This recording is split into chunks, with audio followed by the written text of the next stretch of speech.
In today's video, I'm going to teach you how to use bank rules in QuickBooks Online. Bank rules are incredibly useful for automating and streamlining your financial record keeping, allowing QuickBooks to automatically categorize transactions based on the criteria you set up. This not only saves time, but also reduces the chance of errors in your financial data, enabling a smoother bookkeeping experience. Let's start by logging into QuickBooks Online. Head over to the QuickBooks website and click on the Sign In button. Once you're on the sign-in page, you'll see an option to choose QuickBooks Online. Select that and proceed by entering your username and password. If this is your first time logging in on this device, QuickBooks might ask for additional verification steps, such as sending a code to your email or phone. Go through these steps and click Continue to access the main dashboard of your QuickBooks account.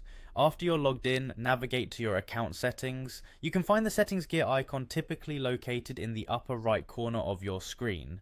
Clicking on this icon will bring down a drop-down menu where you'll find the option to manage rules. Select it and move on to the next screen.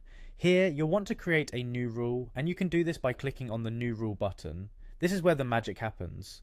Give your rule a descriptive name, something that easily explains the function of the rule and helps you remember its purpose in the future. For example, you can name a rule Office Expenses Auto-Categorize, or something similar that clearly signifies its intent. Next, decide whether this rule will apply to money in or money out. This is an essential step to specify if the transaction is income or an expense. Once you've made your choice, pick the relevant bank or credit card account to which this rule will apply. QuickBooks provides a list of linked accounts, making it simple to choose where the rule should be enforced. Now it's time to set up the specific conditions for your rule. The conditions can be based on various details such as the description, amount, or even specific text within the transaction. For instance, if you want all transactions labelled as coffee to categorize as office expenses, you can set that up here. Being strategic with your conditions will help precisely organize your financial data. Finally, after you've fine-tuned all the details and you're happy with the setup of your bank rule, simply click on the Save button.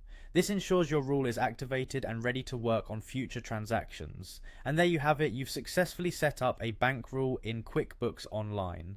By implementing these rules, your transaction categorization becomes much more streamlined, freeing up time for other important tasks. Don't forget to review your rules periodically to make sure they align with any changes in your business or financial habits. Thank you for watching, and happy bookkeeping.